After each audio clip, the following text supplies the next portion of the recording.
মা বাবা যদি ভালো হয় সন্তান ভালো হবে, মা বাবা যদি খারাপ হয় সন্তান খারাপ হবে। আমরা কম বেশি আব্দুল কাদের জিলানী রাহমাতুল্লাহি আলাইহির নাম শুনেছি, শুনছেন না? আব্দুল কাদের জিলানী রাহমাতুল্লাহি আলাইহি, ওনার বাবার নাম ছিলেন আবু মুসা সালেহ। কেমন চরিত্রের অধিকারী ছিলেন, তাকওয়া কেমন ছিল দেখেন। উনি একদিন নদীর পাড় দিয়ে হাঁটতেছিলেন, হঠাৎ করে দেখলেন নদীর পানির মধ্যে ভেসে ভেসে একটা আপেল যাচ্ছে। প্যাডের মধ্যে প্রচন্ড ক্ষুধা ছিল, ক্ষুধার কারণে উনি নদীর পানির থেকে আপেলটা উঠায়া উনি খেয়ে নিলেন। খাওয়ার পরে ওনার চিন্তা হলো আপেলটা কার জানি না, আপেলের মালিককে জানি না, মালিককে না বলে তার খাদ্য আমি খেয়ে নিয়েছি, এটা আমার অন্যায় হয়েছে, এটা তাকওয়ার খেলাফ। উনি আবার মালিক খুঁজতে শুরু করলেন, কোথায় ফল গাছের মালিককে পাওয়া যায়। স্রোতের উল্টা দিকে উনি পথ চলা শুরু করলেন। পথ চলতে চলতে দীর্ঘ কয়েক মাইল হাঁটার পরে উনি দেখতে পেলেন নদীর কিনারায় একটা আপেল গাছ আছে। উনি ধারণা করলেন মনে হয় এই গাছ থেকে এই ফলটা পড়েছে। উনি গাছের মালিককে খুঁজে বের করলেন, মালিককে বললেন এই গাছের ফল কি নদীতে যায়? বলে হ্যাঁ, গাছের ফল বেশি নদীর মধ্যে পড়ে, নদীর পানিতে ভেসে বিভিন্ন জায়গায় চলে যায়। তুমি কোথা থেকে আসছো? আবু মুসা সালে ডাকতে বলে ওই গাছের একটা ফল আমি পেয়েছিলাম, ফলটা আমি আপনার পারমিশন ছাড়াই খেয়ে নিয়েছি, আপনি আমাকে মাফ করে দেন, ফলের দাবি ছেড়ে দেন, অথবা আমার কাছ থেকে আপনি ফলের মূল্যটা নিয়ে নেন। ফল বাগানের মালিক বলল এই ফলের দাবি আমি ছাড়তে পারি আর তোমাকে মাফ করতে পারি, একটা শর্ত আছে, শর্তটা হচ্ছে আমার বাড়িতে তোমাকে 1 বছর পর্যন্ত কামলা দিতে হবে। উনি বললেন তাহলে কি আমাকে মাফ করবেন? বলে তুমি কাজ করতে থাকো, দেখা যাবে। উনি বললেন 1 বছর কেন, তার অধিক সময় আপনার গোলামি করতে রাজি, কিন্তু ফলের দাবি আপনাকে ছাড়তে হবে, তা না হলে কিয়ামতের ময়দানে আল্লাহ যদি আমাকে জিজ্ঞাসা করে আমি এই ফলের জবাব দিতে পারবো না, আর হয়তো এজন্য আমার জান্নাত মিস হয়ে আমি হয়তো জাহান্নামী হয়ে যেতে পারি। কেমন তাকওয়া ছিল দেখেন। আমরা তো রাস্তাঘাটে কিছু পাইলে অনেক সময় টাকা পাইছি তো পকেটে ঢুকাইছি, এটার কোনো হিসাব নেই, মনে হয় আমারটাই বলছে। এরপরে বিশেষ করে গ্রামগঞ্জে একজনের গাছের ফল আর একজন যেমনি মনে চায় তেমনি খায়। আপনি যদি বলেন যে আমার গাছের ফল খেয়ে নিগা, উল্টা আরো ঝগড়া করবে যে গাছের একটা ফলই তো খাইছে। অনেক ছোট ছোট বাচ্চারা খায়, এটাও আমরা গুরুত্ব নেই না। কিন্তু মনে রাখবেন আপনার সন্তান আজকে পাশের বাড়ি মানুষের ফল খায়, প্রথম আপনার বাড়ির থেকে খাওয়া শুরু করবে, এরপরে পাশের বাড়ি, আস্তে আস্তে কত অভ্যাস থেকে সে একদিন চুরি করার অভ্যাসে পরিণত হবে, আর কন্ট্রোল না করতে পারলে এই সন্তানই একদিন ডাকাতে রূপান্তরিত হবে। এই জন্য এগুলা গুরুত্ব দিতে হবে। কোনো মানুষের কোনো কিছু তার অনুমতি ছাড়া ধরা যাবে না, খাওয়া তো দূরে থাক, এগুলা তাকওয়ার খেলাফ। ফলের বাগানের মালিক বলল 1 বছর আমার বাড়িতে থাকতে হবে, কাজ করতে হবে। আবু মুসা সালেহ রাজি হয়ে গেলেন, 1 বছর থাকলেন।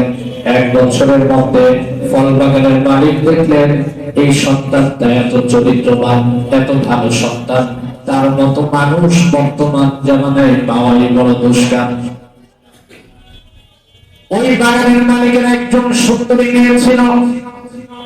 1 বছর যখন পূর্ণ হয়ে গেল, আবু মুসা সালেহ ডাক দিয়া বলে 1 বছর হয়েছে, এবার আমাকে ছেড়ে দেন। বাগানের মালিক বলে তোমাকে মাফ করে দিতে পারি, ছেড়ে দিতে পারি, আর একটা শর্ত আছে, এই শর্ত যদি মানতে পারো। বলে কি শর্ত? বলে আমার একজন মেয়ে আছে, ওই মেয়েকে তোমাকে বিবাহ করতে হবে। আবু মুসা সাহেব বললেন ঠিক আছে বিবাহ করব, কিন্তু আমাকে নাম করতে হবে। বাগানের মালিক ডাক দিয়ে বলে শুনো, আমার মেয়েকে তো বিবাহ করবে, আমার মেয়ে কিন্তু অন্ধ, চোখে লাগে না, আমার মেয়ে কিন্তু ময়রা, কানে শুনে না, আমার মেয়ে কিন্তু হাত নাই, আমার মেয়ে কিন্তু ল্যাংড়া, চলতে পারে না, হাঁটতে পারে না, তুমি কি আমার মেয়েকে বিবাহ করবে নাকি? আবু মুসা সাহেব বলল আপনার মেয়ে যেমনই হোক, কিন্তু আপনি শর্ত দিয়েছেন মেয়ে বিয়ে করলে আপনি মাফ করবেন, আমাকে মেয়ে বিয়ে করতে হবে।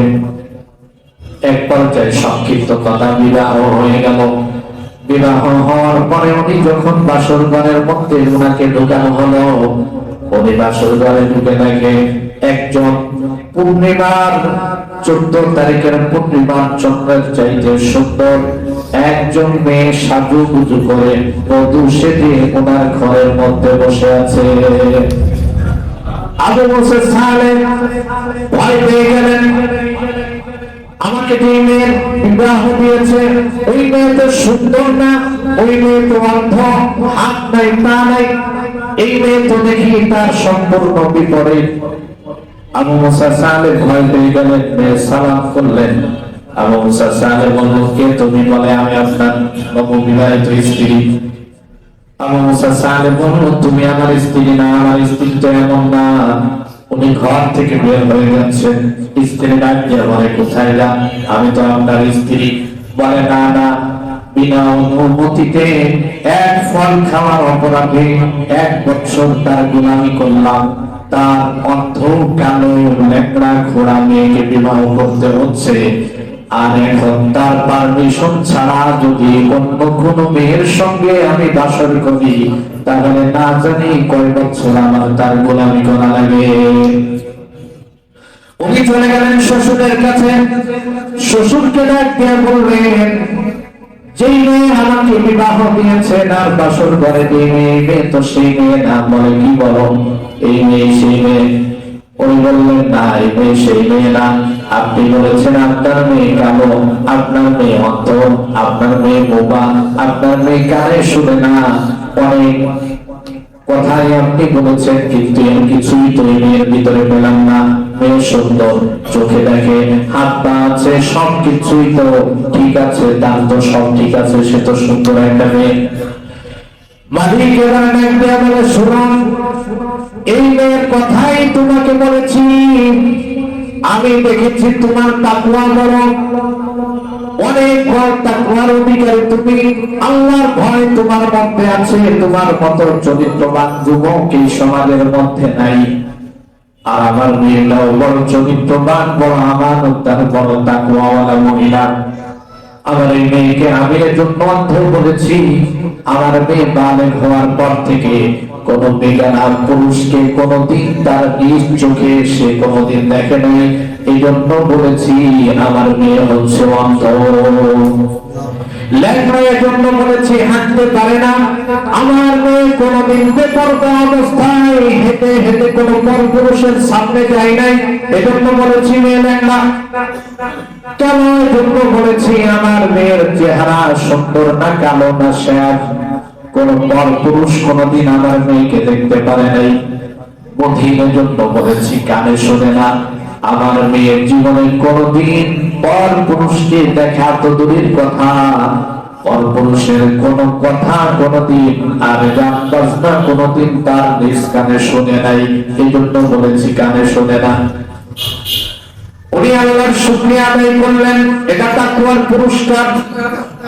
আল্লাহর শুকরিয়া আদায় করলেন, স্বামী স্ত্রী একত্রিত হলেন, দুইজনে প্রথমে আল্লাহর শুকরিয়া তার 2 রাকাত নামাজ পড়লেন, আল্লাহর কাছে দোয়া করলেন, আল্লাহ আমাদের দুইজন চরিত্রবান পুরুষ আর মহিলার মাধ্যমে তুমি এমন একজন সন্তান আজকে আমাদেরকে দিও, যে সন্তান এই জগতের সবচেয়ে বড় বিখ্যাত তোমার ওলি হয়ে যায়।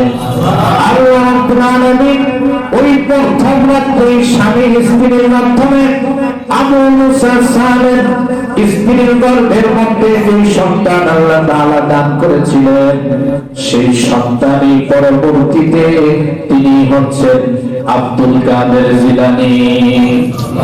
এমনি আব্দুল কাদের জিলানী হন না, এটা মা বাবার অবদান। মা বাবা ভালো ছিল, এজন্য আব্দুল কাদের জন্ম হয়েছে। খাজা মঈনুদ্দিন চিশতি রাহমাতুল্লাহি আলাইহি, ওনার ভক্ত তো অনেকে আছে, ইতিহাস কি জানেন না। খাজা মঈনুদ্দিন চিশতি রাহমাতুল্লাহি আলাইহি, ওনার হাতে ভারতবর্ষে ওনার নিজের হাতে হাত দিয়া 90 লক্ষ বিধর্মী কালেমা পড়ে মুসলমান হয়েছে। খাজা মঈনুদ্দিনের মা একদিন বলতেছে, বাবা তোর হাতে এত মানুষ হাত দিয়া মুসলমান হয়, এটা তোর নিজের বাহাদুরি মনে করিস না, আমি মারও অবদান আছে। খাজা মঈনুদ্দিন বলল, মা তোমার কি অবদান? বলে, তুই আমার ত্যাগ থেকে দিন দিন ভূমিষ্ঠ হয়েছিস। 2 বছর 2.5 বছর পর্যন্ত তোকে যতদিন দুগ্ধ পান করিয়েছি, আমি মা প্রত্যেকবার দুধ পান করার আগে অজু করে পবিত্র হয়ে তারপরে তোর মুখে দুধের স্তর ঢুকাইছি। বিনা অজুতে 1 ফোঁটা দুধ তোকে পান করতে দেই নাই। আর এই পবিত্রতার কারণে আল্লাহ তোকে এমন ভাবে কবুল করেছেন, তোর পবিত্র হাতে হাত দিয়ে 90 লক্ষ বিধর্মী কালেমা পড়তে মুসলমান হয়েছে। এটা মানবতার। এজন্য মাকে ভালো করতে হবে। মা যদি ভালো না হয়, সন্তান ভালো হবে না। আল্লাহ প্রত্যেককে যারা বিবাহ করেন, আল্লাহ একজন উত্তম নেককার স্ত্রী দান করেন। আমাদের ঘরের প্রত্যেকের স্ত্রীকে আল্লাহ তাআলা নেককার হওয়ার তৌফিক দান করেন।